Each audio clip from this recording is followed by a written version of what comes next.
રાજસ્થાનના આબુ રોડ પાસે આવેલ જયવીર બાબા મંદિરનો ચમત્કાર ઇતિહાસ। રાજસ્થાનના રાજ્યના સરહદ વિસ્તારમાં આવેલા આબુ રોડ નજીક પીડવાડા તરફ જતા માર્ગ પર આવેલું જયવીર બાબાનું મંદિર આજે પણ અઢળક શ્રદ્ધાળુઓ માટે આસ્થા અને ચમત્કારનું કેન્દ્ર બન્યું છે। આ મંદિર વર્ષોથી એક અનોખો અને રહસ્યમય કિસ્સો લોકચર્ચાનો વિષય બન્યો છે। સ્થાનિક રહેવાસીઓના જણાવ્યા મુજબ વર્ષો પહેલા જ્યારે પીડવાડા માર્ગ ઉપર હાઈવેનો એક મહત્વપૂર્ણ બ્રિજ બાંધકામ હેઠળ હતો ત્યારે તે સમયે સતત અડચણો અને મુશ્કેલીનો સામનો કરવો પડી રહ્યો હતો।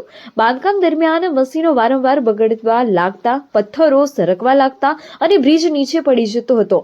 કામદારોને અણધાર્યા અવરોધો આવતા હતા। તપાસ દરમિયાન સ્થાનિક વડીલો ત્યાંના રહેવાસીઓ જણાવે છે કે આ જગ્યા નજીક જયવીર બાબાનું એક પ્રાચીન અને ચમત્કારી પથ્થર આવેલ હતું, જે નિર્માણ કાર્ય દરમિયાન ભૂલથી બહાર દૂર ફેંકી દેવામાં આવ્યો હતો। બાબાના અનુયાયીઓએ આ બાબત ધ્યાનમાં લીધી અને જ્યારે તે પથ્થર પાછો લાવવામાં આવ્યો અને મંદિર પાસે તેની સ્થાપના કરવામાં આવી, ત્યારબાદ તે ચમત્કારી રીતે તમામ મુશ્કેલીઓ દૂર થઈ ગઈ। તે બાદ બ્રિજનું કામ નિર્વિઘ્ન રીતે પૂર્ણ થયું અને આજ સુધી તે અડીખમ ઊભો છે। આ પ્રસંગ પછી લોકોમાં માન્યતા વધતી ગઈ કે જયવીર બાબા ચમત્કારી શક્તિ ધરાવે છે અને જે કોઈ ભાવપૂર્વક તેમની પૂજા કરે છે તેમની મનોકામના પૂરી થાય છે। અનોખી વાત તો એ છે કે અહીં પરંપરાગત ફૂલ મીઠાઈ જે પ્રસાદ નહીં પરંતુ બિયર, દારૂ અને મટન પ્રસાદ સ્વરૂપે ચડાવવામાં આવે છે।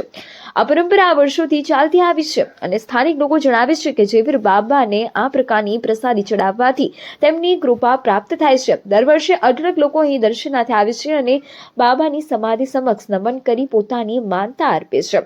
ત્યાંના તથા આસપાસના ગામોના રહેવાસીઓ મુજબ જયવીર બાબાનું મંદિર માત્ર એક ધાર્મિક સ્થળ નહીં પરંતુ લોક વિશ્વાસ, ચમત્કાર અને સંસ્કૃતિનું જીવંત પ્રતિબિંબ છે।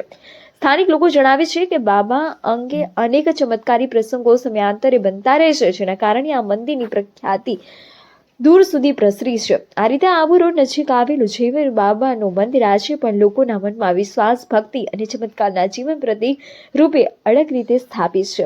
એમજી લાઈવ ન્યૂઝ, ચેતન પટેલ, મહેસાણા। आपका नाम क्या है? मेरा नाम विनोद आचार्य है। ये जो जयवीर बाबा मंदिर है, यहाँ पे आए हुए हैं, आप इसके बारे में क्या कहोगे? बस ये मंदिर पुराना बहुत पुराना मंदिर है और जो भी मानता मानते हैं वो पूर्ण हो जाती है।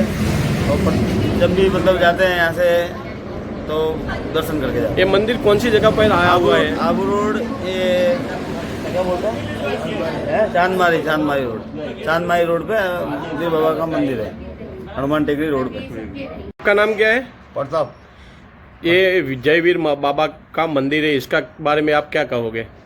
यही कहेंगे कि यहाँ का बाप जी का मस्तान बना निशा, वहाँ थे बाप जी, वो मगरी के पास में, वहाँ से इन्होंने वहाँ फेंक दिया बाप जी को भाटा समझ कर। बाप जी असली वो है, लेकिन उनको वहाँ से वहाँ फेंका तो पुल बनने नहीं दिया इन्होंने। 3 बार बना, तीनों बार गिर गया। फिर इन्होंने बैठा करा, फिर उनको बाप जी फिर पूछा किसी को, बोले क्या बात बचे है जो गिरता बन नहीं रहा है। इन्होंने बोला, किसी ने हम जो सुना बताया भाई ये बाप जी ऐसा है, वो कहाँ गए? तो बोले वो तो वहाँ फेंका, जेसीबी वाले को बुलाया। जेसीबी वाले ने बोला तो कहाँ रखा? तो बोले वो रखा है।